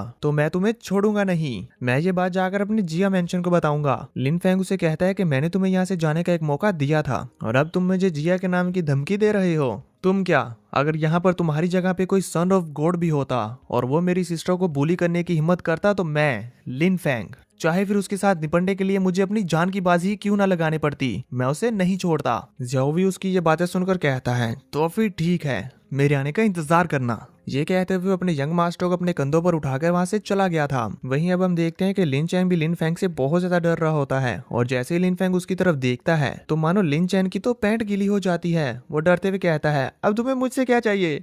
लिन फेंग, ज़ाओवी का सोल नरिशिंग वुडन उसे वापस करो और उससे माफी मांगो। इस पर वो कहता है, तुम कुछ ज्यादा ही नहीं बोल रहे, मैं लिन क्लैन हेड का ग्रैंडसन हूँ। इस पर लिन फेंग उसकी तरफ आगे बढ़ते हुए कहता है, तुमने आउटसाइडर्स के साथ मिलकर मेरी सिस्टर की बलि चढ़ाने की कोशिश की, मैं तुम्हें अपने क्लैन का मेंबर समझकर छोड़ रहा हूँ और अभी भी तुम मुझ पर अपने ग्रैंडपा का दोष जमा रहे हो। अगर तुम्हें लगता है कि ऐसा करके तुम बच जाओगे तो मैं इसके बारे में तुम्हारे ग्रैंडपा और बाकी सभी को बताऊंगा। लिन फेंग को आगे बढ़ता हुआ देखकर हम देखते हैं कि लिन चैन काफी ज्यादा डर चुका था। पहले तो वो पीछे की तरफ हट रहा होता है पर फिर वो वहीं पर गिर जाता है और अभी भी वो जमीन पर रेंगते हुए पीछे की तरफ ही हो रहा था। और लिन फेंग की ये बातें सुनकर वो भी डरते हुए कहता है, ठीक है मैं माफी मांगता हूँ। और फिर वो रेंगते हुए ज़ाओवू के सामने आकर उससे माफी मांगने लगता है, ये सारी मेरी गलती है, प्लीज सिस्टर ज़ाओवू मुझे माफ कर दें। साथ ही वो जमीन पर अपना माथा भी पटक रहा था, जो देखकर ज़ाओवू अपना मुंह मोड़ते हुए कहती है, यहाँ से चले जाओ, मैं तुम्हें दोबारा कभी नहीं देखना चाहती। जो सुनकर वो जल्दी से वहाँ से भाग जाता है और फिर लिन फेंग के घर से बाहर जाकर कहता है, लिन फेंग तुम्हारी हिम्मत भी कैसे हुई मुझे इस तरह से ह्यूमिलिएट करने की, मैं तुमसे इसका बदला लेकर रहूंगा और तुम्हें 100 गुना ज्यादा पे करना होगा। उसकी ये बातें अभी भी लिन फेंग सुन पा रहा था, इसलिए वो सोचने लगता है और कहता है, लिन चैन का ग्रैंडफादर लिन जियोयान लिंगवू के 9th लेवल पर एक बहुत ही स्ट्रॉन्ग मार्शल आर्टिस्ट है, अभी के लिए मैं उसका सामना नहीं कर सकता, मुझे बस अपनी एंसेस्ट्रल ड्रैगन बॉडी की कल्टीवेशन पर ध्यान देना चाहिए। इसके अलावा अभी मुझे जिया फैमिली से भी तो निपटना है, मुझे जल्द ही जल्द अपनी स्ट्रेंथ को तेजी से बढ़ाने का कोई ना कोई रास्ता ढूंढना होगा। लिन फेंग अपने माइंड में ये सब सोच रहा था कि तभी उसकी एक गर्ल की आवाज उसे दोबारा से आती है, मास्टर आपको परेशान होने की जरूरत नहीं है। जिस पर लिन फेंग भी फटाफट अपने स्पिरिचुअल सी में जाते हुए उससे पूछता है, क्या तुम्हारे पास कोई आइडियाज हैं? जिस पर वो ये गर्ल कहती है, मास्टर मैंने कई सालों तक एंसेस्ट्रल ड्रैगन की काफी सारी एनर्जी को एब्जॉर्ब किया है, जिससे मैं कल्टीवेटेबल सुपर इंटेलिजेंट रोबोट में ट्रांसफॉर्म हो सकी हूँ और मेरा अभी का कल्टीवेशन लेवल ह्यूमंस के हिसाब से 9th level of spiritual martial artist है। जो सुनकर लिन फेंग भी काफी चौंक जाता है और कहता है, क्या हमारे ह्यूमन वर्ल्ड में मार्शल आर्ट के levels body tempering realm, qi training realm, true martial art realm, martial spirit realm और टियानवू रियल्म में डिवाइडेड हैं। इवन इसके भी ऊपर 5 रियल्म्स और हैं और हमारी यूनशेन सिटी में जो टॉप एक्सपर्ट्स हैं उनकी कल्टीवेशन भी सिर्फ टियानवू रियल्म तक है और तुम्हारी पावर्स भी टियानवू रियल्म के मार्शल आर्टिस्ट के बराबर हैं। जिस पर वो कहती है, यस मास्टर, इसके अलावा मेरे पास सुपर ब्रेन है जो 0.01 सेकंड में एनिमीज की वीकनेसेस को कैलकुलेट कर सकता है। ना सिर्फ इतना बल्कि मेरे पास एंसेस्ट्रल ड्रैगन आई की कई सारी टेक्निक्स हैं और साथ ही मेरे पास मार्शल आर्ट से रिलेटेड बहुत सारी नॉलेज है, जैसे कि martial arts magical power, elixir knowledge, formation knowledge, weapon refining knowledge. ये कहते हुए उस एआई गर्ल ने लिन फेंग के सामने कई सारी टेक्निक्स को शो किया था, जिसे देखते हुए लिन फेंग भी हैरानी के साथ कहता है, वाओ ये कितनी पावरफुल टेक्निक्स हैं, ये सभी की सभी गॉड लेवल की टेक्निक्स हैं। अगर कोई इन टेक्निक्स को ग्रेट परफेक्शन तक प्रैक्टिस कर लेता है तो फिर तो वो बहुत ही आसानी से सभी मार्शल आर्टिस्ट में से टॉप पर पहुंच जाएगा और उसकी इतनी ज्यादा पावर्स के होते हुए वो अपने लव्ड वन को भी प्रोटेक्ट कर सकता है। जिस पर वो ए गर्ल भी उससे कहती है, मास्टर अगर आप एंसेस्ट्रल ड्रैगन आई की पावर्स को कम्प्लीटली कंट्रोल कर सकते हैं तो फिर इस दुनिया में आपको रोकने वाला कोई नहीं होगा, आप जो चाहे कर सकते हैं। जिस पर लिन भी कहता है, पर मेरी अभी की कल्टीवेशन लेवल के हिसाब से एंसेस्ट्रल ड्रैगन आई को कंट्रोल करना बहुत मुश्किल है और अभी के लिए तुम ही मेरा सबसे बड़ा ट्रम्प कार्ड हो। अब मुझे बस अपनी पावर्स और स्ट्रेंथ को जल्द से जल्द इंक्रीज करना है। ये सुनकर वो ये गर्ल भी खुश हो जाती है। इसी के साथ सीन कट होता में दिखाया जाता है इधर लिन फेंग को, जिसके पास उसकी सिस्टर आते हुए कहती है, ब्रदर आप सडनली इतने ज्यादा पावरफुल कैसे हो गए? तो लिन उसके सर पर हाथ फेरते हुए कहता है, ज़ाओवू तुम्हारे ब्रदर ने अपनी ब्लड लाइन पावर्स को अवेकन कर लिया है, अब हमें और कोई भी बुली नहीं कर पाएगा। और ये रहा तुम्हारा सोल नरिशिंग वुडन, तुम्हें इसे संभाल कर रखना चाहिए। ज़ाओवू सोल नरिशिंग वुडन को लेते हुए कहती है, बड़े भाई क्या आपने सच में अपने ब्लड लाइन टैलेंट को अवेकन कर लिया है? जिस पर वो भी सर हिलाते हुए कहता है हाँ, जो देखकर जियावू बहुत ज्यादा खुश हो जाती है। तभी लिन फेंग अपने माइंड में सोच रहा होता है, ये काफी अफसोस की बात है कि जियावू इंजर्ड सोल के साथ पैदा हुई है और इसीलिए ये एनर्जी को इकट्ठा करते हुए कल्टीवेशन नहीं कर सकती। लिन फेंग के मन की ये बातें वो ये गर्ल भी सुन पा रही थी, इसलिए वो कहती है मास्टर, आपकी सिस्टर की सोल डैमेज नहीं है। और फिर लिन फेंग को जियावू की बॉडी के अंदर 2 सोल्स नजर आती हैं, जिसे देखते हुए वो कहता है मुझे इसकी बॉडी के अंदर ये 2 सोल्स कैसे नजर आ रही हैं। इस पर एआई गर्ल उसे बताती है आप मेरे सुपर ब्रेन के साथ मर्ज हो चुके हैं, इसी वजह से आप इसकी बॉडी के अंदर देख पा रहे हैं कि इस वक्त 2 सोल्स हैं। और फिर लिन फेंग अपने स्पिरिचुअल सी के अंदर जाता हुआ अच्छे से इन दोनों सोल्स को देख रहा होता है, जिसमें से एक के पास जाकर उसे एग्जामिन करते हुए कहता है मैं फील कर पा रहा हूँ कि ये तो मेरी सिस्टर जियावू की सोल है, पर ये जो दूसरी सोल है ये भी जियावू की तरह ही लग रही है, पर ये एक्चुअल में वो नहीं है, ये कोई और पर्सन लग रही है, ये कैसे। और फिर वो एआई गर्ल से पूछता है कि मुझे एनालाइज करके बताओ कि ये दूसरी सोल क्या है, जिस पर वो एआई गर्ल बिल्कुल ऐसे करती है और अच्छे से एनालिसिस करने के बाद लिन फेंग को बताती है मेरे सुपर ब्रेन एनालिसिस के अकॉर्डिंग लिन जियाओ की ये दूसरी सोल बहुत ही ज्यादा पावर के साथ रीइंकार्नेट हुई है। जो सुनकर लिन फेंग काफी हैरान हो गया था, इसीलिए वो पूछता है पर कैसे। तो अब एआई गर्ल उसे बताने लगती है कि ये कैसे होता है। वो उसे एक स्क्रीन पर विजुअल्स के साथ समझाती है ये जुनलोंग वर्ल्ड की इंफॉर्मेशन है। कहा जाता है कि जब कोई बहुत ही ज्यादा पावरफुल और अमेजिंग स्ट्रेंथ वाला बंदा रीइंकार्नेट होता है तो इससे ये फिनोमिनन बनता है जिससे एक बॉडी के अंदर 2 सोल्स आ जाती हैं। ये जो वीक सोल है ये जियावू की इस लाइफ की सोल है जो बिल्कुल एक ब्लैंक पेपर की तरह है, और ये जो सील्ड हुई दूसरी सोल है ये इसकी पास्ट लाइफ की सोल है जिसके अंदर इसकी पास्ट लाइफ की मेमोरीज और पावर्स हैं। अगर इसकी सील टूट गई तो ये सोल अवेक हो जाएगी, जिससे आपकी सिस्टर को उसकी पास्ट लाइफ की मेमोरीज और पावर्स इनहेरिट होंगी। या फिर ये भी हो सकता है कि पास्ट लाइफ वाली सोल इस लाइफ की सोल को डिवोवर करके इसकी बॉडी पर कब्जा कर ले। ये सुनकर लिन फेंग हैरानी के साथ कहता है तो क्या ये फिर भी मेरी सिस्टर रहेगी। एआई गर्ल थियोरेटिकली तो ये आपकी सिस्टर ही होगी, लेकिन क्योंकि ये इसकी पास्ट लाइफ की सोल है तो इससे इसकी एक अलग ही पर्सनैलिटी निकल कर आएगी जिसे आप नहीं जानते होंगे। और आप इसकी पास्ट लाइफ की सोल के अंदर से निकलता हुआ ऑरा देखिए, ऐसा लगता है कि ये दूसरी सोल किसी भी वक्त उठ सकती है। अगर ये उठ गई तो आपकी सिस्टर की सोल इसके साथ फ्यूज्ड हो जाएगी और ये किसी भी वक्त हो सकता है। एआई गर्ल की ये सारी बातें सुनकर लिन फेंग कहता है नहीं,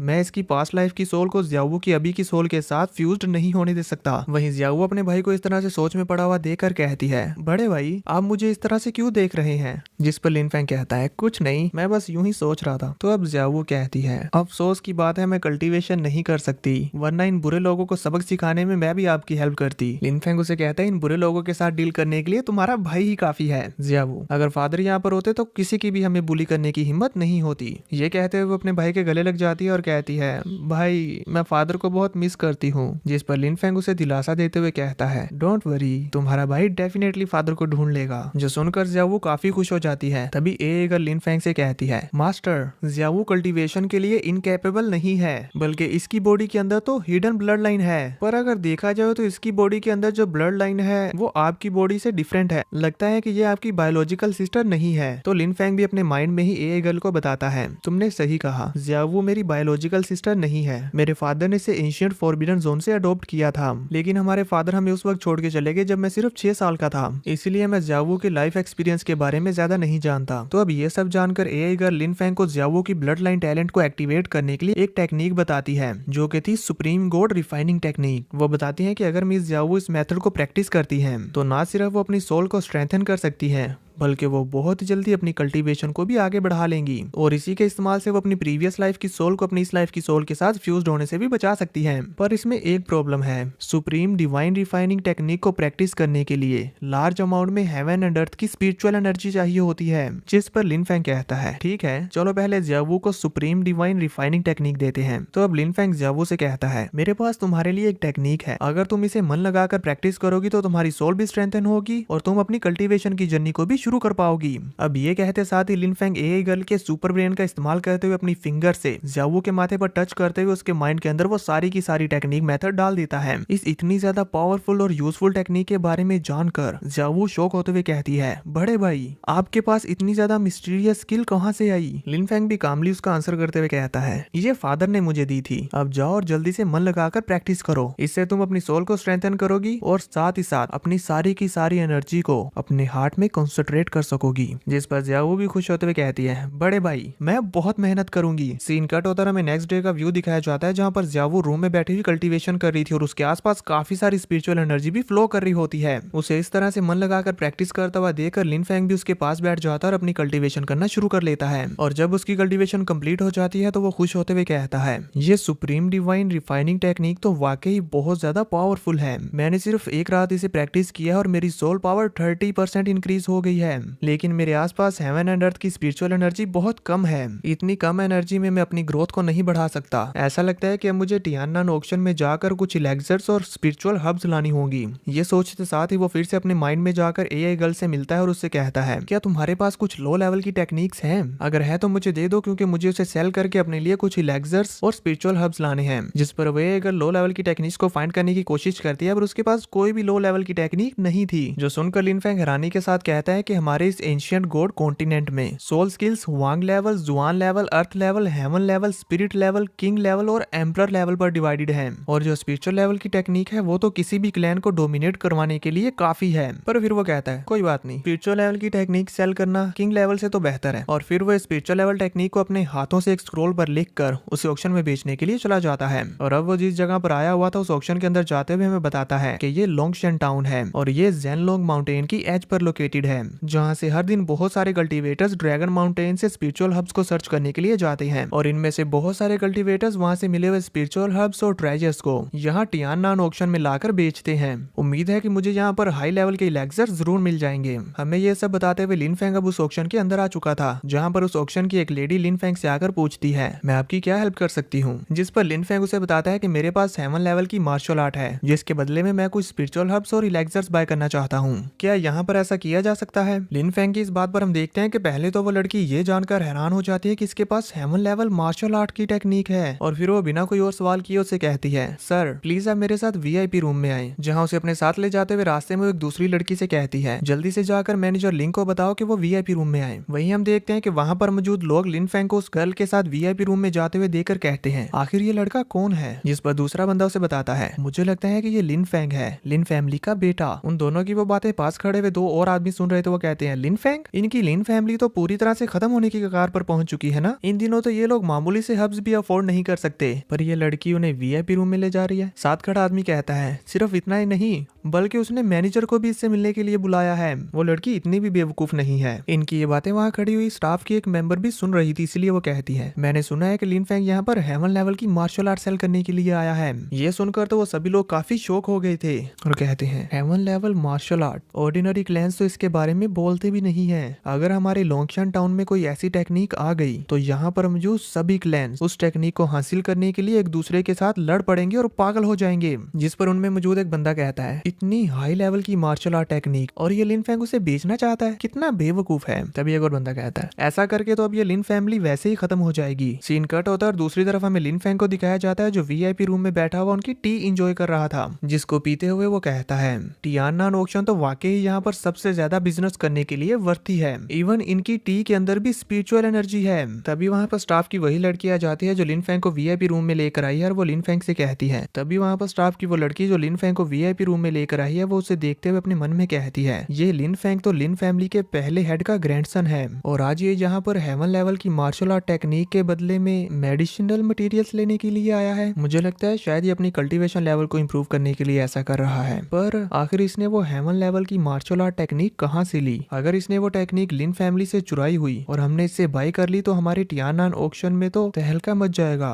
और हमें बहुत सारी मुसीबतें फेस करनी पड़ सकती हैं। ये सब सोचते हुए उससे रहा नहीं जाता और वो फाइनली लिन फेंग से पूछ ही लेती है, मिस्टर लिन, मुझे आपसे कुछ पूछना है। क्या ये heaven level martial art technique जो आप रिप्लेस करना चाहते हैं, क्या ये लिन फैमिली को बिलोंग करती है या आपकी है? तो लिन फेंग उसे बताता है, ये मार्शल आर्ट टेक्निक मेरे फादर ने तब हासिल की थी जब वो फॉरबिडन जोन में कल्टीवेशन कर रहे थे, तो इस हिसाब से तो ये मुझे बिलोंग करती है। जो सुनकर वो लड़की भी शॉक हो गई थी। तभी वहाँ पर इस ऑक्शन के मैनेजर भी आ चुके थे जिन्होंने लिन फेंग की ये बात सुन ली थी, इसलिए वो भी हंसते हुए कहते हैं, अगर ये मार्शल आर्ट टेक्निक मिस्टर लिन को बिलोंग करती है तो हमारा टियानन ऑक्शन डेफिनेटली आपको सेटिस्फैक्टरी प्राइस देगा। अब वो स्टाफ कर लिन फेंग से मैनेजर को इंट्रोड्यूस करवाती है, जहाँ से हमें उनका नेम पता चलता है कि इन ओल्ड मैन का नेम है लिंग लाओ, जो जानकर लिन फेंग भी उन्हें रिस्पेक्टफुली ग्रीट करता है। जिस पर मैनेजर लिंग लाओ भी कहते हैं, आपको इतना पोलाइट होने की जरूरत नहीं। और फिर वो कहते हैं कि क्या मुझे अपनी मार्शल आर्ट टेक्निक देंगे ताकि मैं चेक कर लूं कि क्या वो वाकई ही ओरिजिनल ओरिजिनल है या नहीं, जिस पर लिन फेंग भी ये कहते हुए उन्हें वो टेक्निक दे देता है कि ऑफ कोर्स कोई बात नहीं, आप चेक करें। हम देखते हैं कि मैनेजर लाओ जैसे ही उस टेक्निक को चेक करते हैं तो वो उसे चेक करते हुए एकदम से शॉक हो गए थे, क्योंकि ये टेक्निक तो सच में रियल होती है। उन्हें इतना ज्यादा हैरान और शॉक होता हुआ देखकर वो स्टाफ गर्ल भी अपने मन में कहती है, क्या ये लिन फेंग मामूली से स्किल को heaven level martial art skill बताकर बेचने के लिए आया है? वही मैनेजर लाओ कहते हैं, सो वंडरफुल। स्टाफ गर्ल को भी समझ नहीं आता कि आखिर ऐसा क्यों बोल रहे हैं। तभी मैनेजर लिन फेंग से कहते हैं, मिस्टर लिन, आपकी ये मार्शल आर्ट टेक्निक तो हेवन लेवल से भी ज्यादा है। इस पर वो स्टाफ गर्ल भी हैरानी के साथ कहती है, क्या ये स्पिरिचुअल मार्शल आर्ट्स हो सकती है? मैनेजर लाओ, बिल्कुल, ये genuine spiritual martial art technique है। मैनेजर लाओ के मुंह से ये बात सुनकर उस स्टाफ गर्ल को तो यकीन ही नहीं आ रहा था और वो हैरानी की नजरों से लिन फेंग की तरफ देखने लगती है। वहीं मास्टर लाओ लिन फेंग से कहते हैं, ये tidal ice art technique master Lin आपकी तो नहीं है, मुझे लगता है कि ये आपके फादर ने आपको दी होगी। जिस पर लिन फेंग भी रिस्पेक्टफुली उनसे कहता है, मास्टर लाओ आप तो वाकई टियाननान ऑक्शन के जनरल मैनेजर होने के लिए वर्ती हैं। आपने एक ही नजर में इस टेक्निक को पहचान लिया और साथ ही साथ ये भी पता लगा लिया कि मुझे ये टेक्निक कैसे मिली होगी। ये टेक्निक वाकई मुझे मेरे फादर ने दी थी।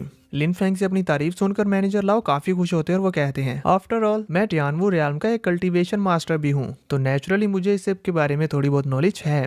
लेकिन ये tidal ice secret martial art अभी भी इसके अंदर से इसका बहुत जरूरी पार्ट मिसिंग है, लेकिन मैं ये नहीं जानता कि क्या वो पार्ट आपके पास है या नहीं। जिस पर लिन फेंग उनसे कहता है, जी बिल्कुल, बाकी का पार्ट मेरे पास ही है। अगर आप मेरे साथ इस टेक्निक को बाय करने के लिए डील करना चाहते हैं तो मैं आपको वो पार्ट दे दूंगा। लिन फेंग की यह बात सुनकर मास्टर लिंग लाओ हंसते हुए कहते हैं, मैंने एक्सपेक्ट नहीं किया था कि आप इतनी यंग एज में इतने ज्यादा कॉशियस होगे। अगर ऐसी बात है तो मैं और ज्यादा टाइम वेस्ट ना करते हुए आपसे इस extremely rare spiritual level martial art की डील करता हूँ। आपकी ये martial art technique millions of spiritual stones में बिक सकती है, पर अगर हम इस मार्शल आर्ट को हमारे टियाननान ऑक्शन में बिडिंग के लिए रखते हैं तो ये 2 मिलियन और इवन 3 मिलियन स्पिरिट स्टोन्स में भी बिक सकती है, जिसमें से हमारा ऑक्शन सिर्फ 20% कमीशन रखेगा और बाकी सारे पैसे आपको मिलेंगे। मिस्टर लिन, क्या आप इसकी बिडिंग करवाना चाहेंगे? जिस पर लिन फेंग कहता है, नहीं, मुझे अर्जेंटली स्पिरिचुअल स्टोन्स की जरूरत है क्योंकि मुझे इलेक्सर्स बाय करने हैं, इसीलिए मैं ऑक्शन में इसके सेल होने के इंतजार नहीं कर सकता। जिस पर मैनेजर लिंग कहते हैं, अगर आप इसकी बिडिंग का इंतजार नहीं कर सकते तो पर्सनली मैं आपसे इस टेक्निक को बाय कर सकता हूँ, जिसकी एक्सचेंज में मैं आपको 1.5 मिलियन स्पिरिचुअल स्टोन्स दूंगा। क्या आप इससे सेटिस्फाइड हैं? जिस पर लिन फेंग कहता है, ठीक है, लेकिन मेरी एक और कंडीशन है। मास्टर लाओ से पूछते हैं, कैसी कंडीशन? जिस पर लिन फेंग उन्हें बताता है कि मुझे 10 तरह के स्पिरिचुअल हब्स चाहिए जो 300 साल पुराने हों और मैं इन सभी मेडिसिनल मटेरियल्स को मार्केट प्राइस पर बाय करूंगा। साथ ही लिन फेंग उन्हें उन सभी हब्स का नेम भी बताता है, जो सुनकर मैनेजर लाओ अपने मन में सोचने लगते हैं, इनमें से कुछ मटेरियल्स तो हमारे पास आज ही आए हैं, पर 2 मटेरियल्स मिसिंग हैं। इसके अलावा हमारे पास आज 800 साल पुराना सोल कंडेंसिंग मशरूम भी आया है जो मुझे प्रिंसेस बिलनुआन को देना है। ऐसा लगता है कि लिन फेंग को उस मशरूम की ज्यादा जरूरत नहीं है। मैनेजर लाओ यहाँ पर अपने मन में ये सब सोच रहे होते हैं, जबकि वहीं एआई गर्ल मैनेजर लाओ के माइंड में जो कुछ भी चल रहा था वो सारा का सारा लिन फेंग को सुना रही होती है, जो सुनकर लिन फेंग हैरान होते हुए कहता है, 800 साल पुराना सोल कंडेंसिंग मशरूम, इसके अंदर तो दर्जनों 300 साल पुराने स्पिरिचुअल हब से भी ज्यादा अर्थ एंड हेवन की एनर्जी है। अगर मैं इस 800 साल पुराने सोल कंडेंसिंग मशरूम को हासिल कर लेता हूँ तो इससे मेरी सोल पावर बहुत ज्यादा बढ़ जाएगी और फिर मैं एंसेस्ट्रल ड्रैगन आई की पावर्स को और भी ज्यादा कंट्रोल कर पाऊंगा। मुझे इस मशरूम को हासिल करना ही होगा। लिन फेंग ये सब कुछ काफी सीरियस होते हुए सोच रहा होता है, जबकि वही मैनेजर लाओ अपनी सोच को खत्म करते हुए कहते हैं, मिस्टर लिन, आपके बताए हुए सभी स्पिरिचुअल हब्स में से हमारे पास 8 तरह के मेडिसिनल मटेरियल्स मौजूद हैं, पर हमारे पास 7 स्टार बिलीव फ्लावर और सोल कंडेंसिंग जी नहीं है। लेकिन अगर आप चाहें तो हम आपको ये मटेरियल्स थोड़े दिनों तक प्रोवाइड कर सकते हैं। जिस पर लिन फेंग कहता है, मिस्टर लिंग, आपके पास 800 साल पुराना सोल कंडेंसिंग मशरूम है, तो आप क्यों बोल रहे हैं कि आपके पास नहीं है? क्या आपको ये लगता है कि मेरी टाइडल आइस ट्रांसफॉर्मेशन टेक्निक बहुत ही लो लेवल की है, इसीलिए आपका दिल नहीं कर रहा कि आप मुझे वो सोल कंडेंसिंग मशरूम दें? अगर ऐसी बात है तो मैं यहाँ से जा रहा हूँ। ये कहते हुए लिन फेंग वहाँ से जाने लगता है। मैनेजर लाओ उसे पीछे से आवाज देते हुए रोकने की कोशिश करते हैं और फिर अपने मन में सोचते हैं, आखिर इसे कैसे पता चला कि हमारे ऑक्शन में ये 800 साल पुराना सोल कंडेंसिंग मशरूम है। साथ ही वो स्टाफ की उस लड़की की तरफ देखते हुए कहते हैं, कहीं ऐसा तो नहीं कि ये ज़ाओया और बाकी सभी स्टाफ वालों ने ये न्यूज पहले ही से बता दी है। वो स्टाफ गर्ल मास्टर लाओ को उसे देखते हुए समझ चुकी थी, इसीलिए वो भी नाम अपना सर हिलाती है कि नहीं सर, हमने इसके बारे में नहीं बताया। वही मास्टर लाओ की बात सुनकर लिन फेंग रुकते हुए उनसे कहता है, मिस्टर लिंग, आपने इसके बारे में क्या सोचा है? वही मैनेजर लाओ अभी भी सोच रहे होते हैं। मेरे लिंक क्लैन के पास वाटर स्पिरिट बॉडी है और हम वाटर स्पिरिचुअल पावर को कंट्रोल करते हैं। अगर हम इस टाइडल आइस मेल्टिंग टेक्निक को प्रैक्टिस करते हैं तो इससे हमारी वाटर स्पिरिट पावर इवॉल्व होकर आइस पावर में तब्दील हो जाएगी, जिससे हमारी कॉम्बैट पावर डबल से भी ज्यादा हो सकती है। ये मेरी पूरी लिंक फैमिली के लिए ग्रेट अपॉर्चुनिटी है। मुझे इस टाइडल आइस टेक्निक को हासिल करना ही होगा। लिन फेंग को देखकर ही ये मालूम हो रहा है कि ये उस 800 साल पुराने सोल कंडेंसिंग मशरूम में बहुत ज्यादा इंटरेस्टेड है। हाउएवर प्रिंसेस बिंगलुआन को भी सोल कंडेंसिंग टेक्निक की बहुत अर्जेंट जरूरत है और उनकी उम्र भी 18 साल से ज्यादा हो चुकी है, पर वो अभी तक अपनी ब्लड लाइन मार्शल स्पिरिट को अवेक नहीं कर सकी। इस बार वो इस सोल कंडेंसिंग मशरूम को अपनी सोल पावर को बढ़ाने के लिए यूज करना चाहती हैं, ताकि वो अपनी सोल पावर को बढ़ाकर अपनी मार्शल आर्ट स्पिरिट को अवेक कर सके। अब मुझे क्या करना चाहिए? यहाँ पर मैनेजर लाओ भी इसी कश्मकश में होते हैं कि वही लिन फेंग इनके मन की सारी बातें सुनते हुए अपने मन में कहता है, प्रिंसेस बिंगलुआन अभी तक अपनी blood line martial art spirit को अवेक नहीं कर सकी। तभी एक गर्ल उससे कहती है, मास्टर, मेरे डेटाबेस में एक ऐसी टेक्निक है जो लोगों को उनकी ब्लड लाइन मार्शल स्पिरिट को अवेक करने में हेल्प करती है। ये सुनकर लिन फेंग खुश होते हुए कहता है, बहुत खूब। अब ये बात जानकर लिन फेंग जल्दी से मैनेजर लाओ से कहता है, मिस्टर लिंग, मैं जानता हूँ कि आप इस 800 साल पुराने सोल कंडेंसिंग मशरूम को एक नोबल लेडी को देना चाहते हैं ताकि वो अपनी ब्लड लाइन मार्शल सोल को अवेक कर सके, पर मैं आपको बता दूं कि जो मेथड वो यूज कर रही हैं उसका इस्तेमाल करते हुए अपनी मार्शल स्पिरिट को कभी भी अवेक नहीं कर सकेंगी। लिन फेंग की ये बात सुनकर मैनेजर लाओ बहुत ही ज्यादा शॉक्ड हो चुके थे और वो हैरानी के साथ पलटते हुए कहते हैं, आखिर तुम इसके बारे में कैसे जानते हो? तो लिन फेंग कहता है, ये मैटर नहीं करता है कि मैं इसके बारे में कैसे जानता हूँ। अभी जरूरी बात यह है कि मेरे फादर ने मुझे एक सीक्रेट टेक्निक दी थी जो लोगों की मार्शल आर्ट स्पिरिट को अवेक करने में हेल्प करती है। अगर आप प्रिंसेस बिंगलुआन को मुझे वो 800 साल पुराने सोल कंडेंसिंग मशरूम को देने के लिए मना लेते हैं तो मैं अपनी ये सीक्रेट टेक्निक उनके साथ एक्सचेंज करने को तैयार हूँ, और इसी के साथ साथ मैं अपनी ये टाइडल आइस टेक्निक भी आपको सेल करूंगा। पर अगर आप ऐसा करने के लिए तैयार नहीं है तो फिर मैं किसी और ऑक्शन में चला जाता हूँ। मैनेजर लाओ तो यहाँ पर लिन फेंग की ये बातें सुनकर अभी भी काफी ज्यादा हैरान हो रहे होते हैं और वो हैरानी के साथ ही अपने मन में कहते हैं, ये तो प्रिंसेस का नेम भी जानता है। अगर इसके पास वाकई ब्लड लाइन मार्शल सोल को अवेक करने की टेक्निक है तो मैं इसे प्रिंसेस के साथ इंट्रोड्यूस करवाकर बहुत अच्छी अचीवमेंट्स हासिल कर सकता हूँ। ये सोचते हुए वो लिन फेंग से कहते हैं, क्या वाकई तुम्हारे पास कोई ऐसी सीक्रेट टेक्निक है? जिस पर लिन फेंग हाँ कहता है। तो अब मैनेजर लाओ भी उसे अभी प्रिंसेस बिंगलुआन के पास ले जाने के लिए मान जाते हैं, पर साथ ही साथ उसे वार्न भी करते हैं कि अगर तुम्हारे पास कोई ऐसी सीक्रेट टेक्निक नहीं हुई तो तुम्हारे साथ जो कुछ भी होगा उसके जिम्मेदार तुम खुद होगे, क्योंकि अगर प्रिंसेस बिंगलुआन को गुस्सा आ गया तो मुझे डर है कि वो तुम्हारी पूरी लिन फैमिली को खत्म करवा देंगी। ये बात तो तुम जानते ही हो ना। जिस पर लिन फेंग भी कॉन्फिडेंटली कहता है, मैं खुद को जानता हूँ। तो अब मैनेजर लाओ भी लिन फेंग को प्रिंसेस बिंगलुआन के पास ले जाने लगते हैं। सीन कट और में दिखाया जाता है प्रिंसेस बिंगलुआन के पैलेस का सीन, जहाँ पहुंचकर ये दोनों प्रिंसेस को ग्रीट करते हैं तो प्रिंसेस लिन फेंग से पूछती हैं, तुमने कहा कि तुम्हारे पास एक एंशिएंट सीक्रेट टेक्निक है जो मेरी मार्शल स्पिरिट को अवेक कर सकती है? जिस पर लिन फेंग बहुत ही कॉन्फिडेंटली कहता है, अगर मैंने यहाँ पर आने की हिम्मत किया तो इसका मतलब यही है कि मेरे पास प्रिंसेस की मार्शल स्पिरिट को अवेक करने की सीक्रेट टेक्निक है।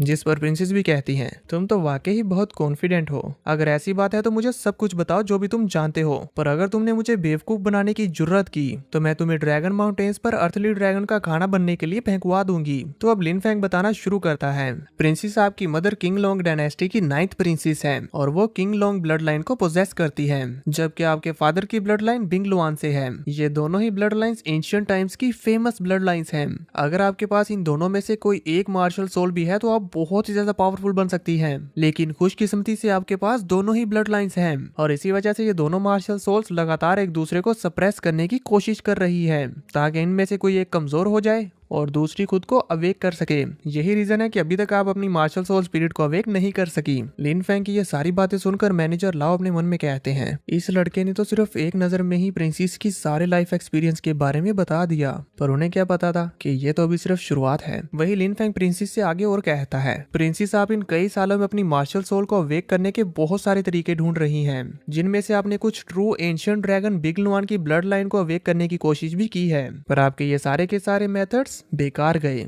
शायद आप नहीं जानती पर इन्होंने आपके मेरिडियंस को बहुत नुकसान पहुंचाया है। इसके अलावा मैं ये भी देख पा रहा हूँ कि आपने 3 महीने पहले एक और एंशिएंट मेथड को हासिल किया था ताकि आप अपनी सोल पावर को बढ़ाते हुए ब्लड एनर्जी को कंडेंस करके अपनी मार्शल स्पिरिट को अवेक कर सके। ये एक अच्छा आइडिया है, पर अफसोस इससे कोई फर्क नहीं पड़ता कि आपकी सोल कितनी स्ट्रॉन्ग है। अगर आप अपनी इन दोनों ब्लड लाइंस की सोल्स को आपस में लड़ने से नहीं रोक पाई तो फिर चाहे आप कितनी भी मेहनत करके अपने ब्लड की पावर को एक्टिवेट कर लें, आपको उससे कोई फायदा नहीं होगा और एट द एंड आप अपनी दोनों ब्लड लाइन स्पिरिट्स को अपनी बॉडी में ही खत्म करवा देंगी, जिससे आपकी मेरिडियंस बहुत बुरी तरह से इंजर्ड हो जाएंगी। मोर इम्पोर्टेंटली आप साइलेंटली ही मर जाएंगी और सिर्फ लिविंग डेड बनकर ही रह जाएंगी। कोई भी नहीं जान पाएगा कि आपके साथ क्या हुआ। लिन फेंग की ये सारी बातें सुनकर प्रिंसेस हैरानी के साथ खड़े होते हुए कहती है, आखिर तुम ये सब कैसे जानते हो? लिन फेंग कहता है, ये जरूरी नहीं है, जरूरी ये है कि मैं आपकी इन प्रॉब्लम्स को सॉल्व कर सकता हूँ। प्रिंसेस कहती है, क्या तुम्हारे पास वाकई ही कोई रास्ता है? लिन फेंग, मेरे पास और कोई चॉइस नहीं है, तो मैं यहाँ पर टाइम वेस्ट क्यों करूंगा? इस पर प्रिंसेस लिन फेंग से उसकी कंडीशंस पूछती है, तो लिन फेंग उन्हें अपनी पहली कंडीशन बताता है, मैं आपको आपकी फर्स्ट मार्शल सोल आपकी हाफ बॉडी में कंडेंस करने की टेक्निक दूंगा, जिसे आप पहले ट्राई कर सकती हैं। इसके बदले में आप मुझे रिवॉर्ड के तौर पर 800 साल पुराना सोल कंडेंसिंग मशरूम देंगी, और फिर अगर आपको वाकई ऐसा लगा कि मेरी दी हुई टेक्निक आपके लिए इफेक्टिव है तो उसके बाद ही हम बाकी की कंडीशंस के बारे में बात करेंगे, और फिर ही मैं आपको अपनी पूरी soul condensing martial spirit technique दूंगा।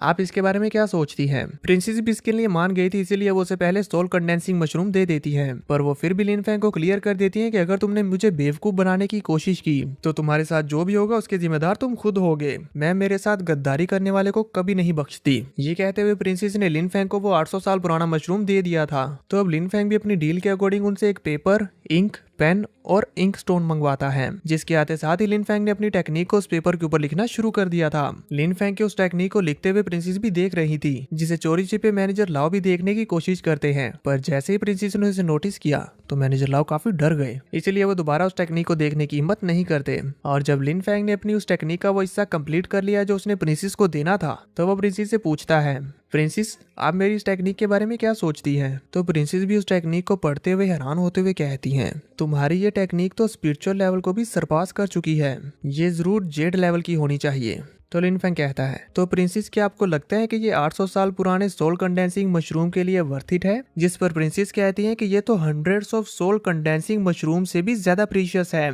लिन फेंग, अब मैं तुम्हें और परेशान नहीं करूंगी, मुझे पता चल गया कि तुम वाकई मुझसे सच बोल रहे थे, और अब मैं तुम्हारी इस टेक्निक को मार्केट प्राइस से भी 60% हायर प्राइस पर खरीदूंगी, और इसके अलावा अब मैं तुम्हारे फेवर के नीचे भी हूँ। जिस पर लिन फेंग उन्हें ग्रीट करते हुए कहता है, प्रिंसेस आप तो बहुत अच्छी हैं। और फिर वो मैनेजर लाओ से कहती हैं, मिस्टर लिंग प्लीज आप मिस्टर लिन का अच्छे से ख्याल रखें, और अब मैं इस टेक्निक के इफेक्ट को ट्राई करना चाहती हूँ। तो मैनेजर लाओ भी प्रिंसेस को ग्रीट करते हुए लिन फेंग को वहां से ले जाते हैं।